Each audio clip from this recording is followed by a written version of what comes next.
Hi, welcome back. This is part 2 of our series how to build a low temperature disconnect switch for solar systems. And in part 1 I spoke about what parts we need, and today we connect this little Arduino we bought. You might not be able to see it. Let me hold it here. This is a little Arduino Uno. It is a knockoff. It's a Chinese knockoff of an original Arduino. It works pretty well, and I'm very happy with it. So we are uploading today the program to it and play around with it. So it came with a little USB cable. Second part we use is that little DHT11. That is a cheap little temperature sensor.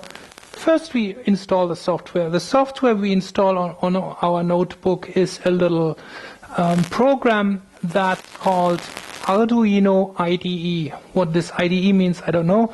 Done that already. So let's open a new window. So I click here on this little one here, new. Now go in the text file I have attached to this movie. There's a code inside this text file.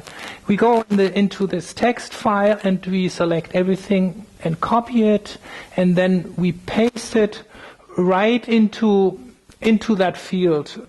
I selected all what's there and I go right mouse click, paste, and we are done. That's it. That's all the coding we need to know. Now we look at the first two lines of this code, and we can read include DHT and then include liquid crystal. So that means we have to include something. Smart coders, they have coded the code that enables the Arduino to talk to this little temperature sensor, and this code is put into a folder, and that folder is called library. So very easy. And this library we have to include. To be able to include that library, we have to install it on our Arduino IDE. These are basic libraries. We can find them in the library manager. So now we go to the library manager. We find the library manager under tools in the Arduino IDE in the top line, tools, and then we look for if there is something called manage libraries there. Okay, we click on this and something will happen. Hopefully it's nothing happening on my computer, but my computer is pretty old, like me. Damn old. Oh yeah, something happened. So this library manager popped up, and all we need to do, we have here on top a line where we can put something in, or we have to wait a while. In the bottom it is updating the libraries. So that gives me the time to attach this microphone transmitter. It's also very old, to my pants. So now we are there. Now you see the upper part is blinking, the cursor is there, and I just type DHT and enter. And now we wait and we see what's coming up. I show you that. I don't take a break because I want to show you that it takes a while. It is slow. I don't know if it's my computer. And let's have a look at this DHT sensor library, and if we go with the mouse over it, we see on the right side a little button install. I don't have this button here by DHT sensor library because I have, how you can see, installed it already, but you will have like here an install button and you click on it and you just install. So we type liquid crystal,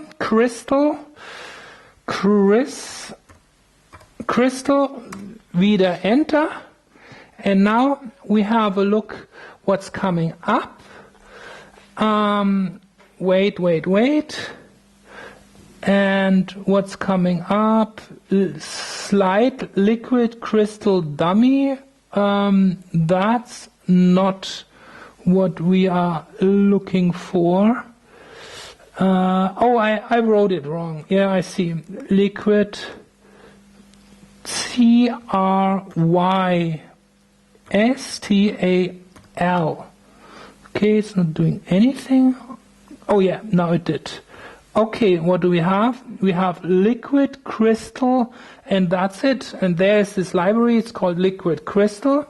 And again, you see I have it installed already. You will have a button on the right side in this library that says install. You click on it, install it, and that's it. So then we have included these two libraries when we have installed them. That's it. Now we take our USB cable and we plug it in. If you hear this sound, boop, boop, boop, then you know it has recognized the Arduino, and some lights come on. Let's have a look here. Some lights come on.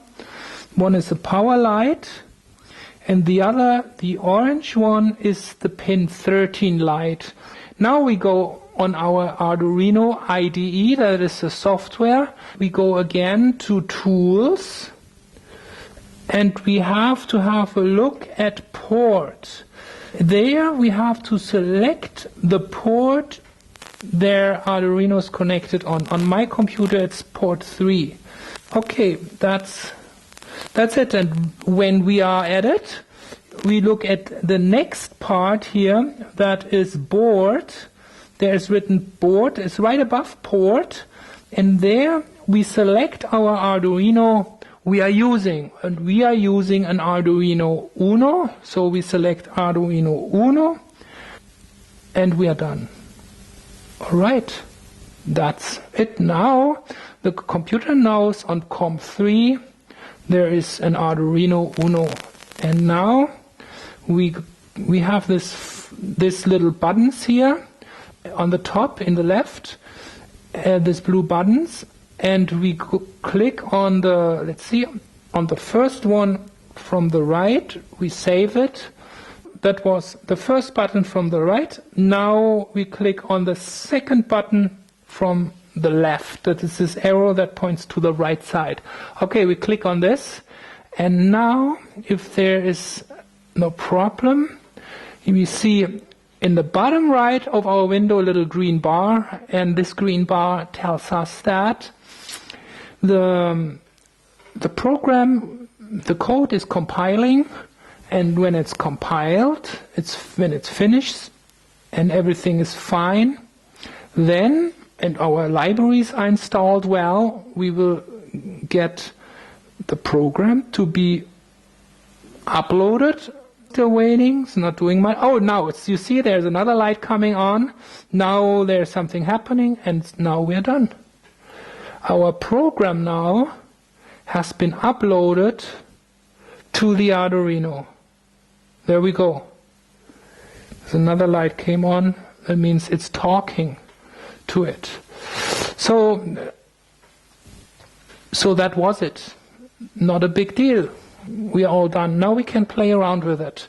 Let's open the communicator between the Arduino and the computer. There is how I said, it can communicate both ways. And you find all the way on the right, on this Arduino IDE, there is another squared button, and when we put the mouse on it, it says serial monitor. Let's click on it, and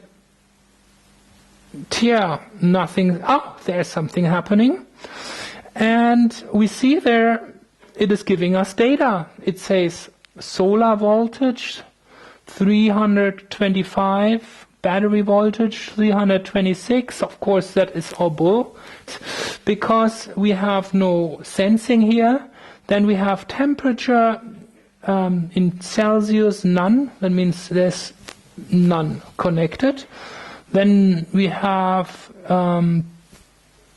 battery temperature C, none, we have humidity none, battery humidity none. State of IGBT is 0, state of cooling is 0, state of heating is 0, the pulse width value is 0, and the alarm value is 17, the alarm value high is 58. Let's close that serial monitor for a while. So this DHT11 is already soldered on a little board, and on this little board is a tiny resistor.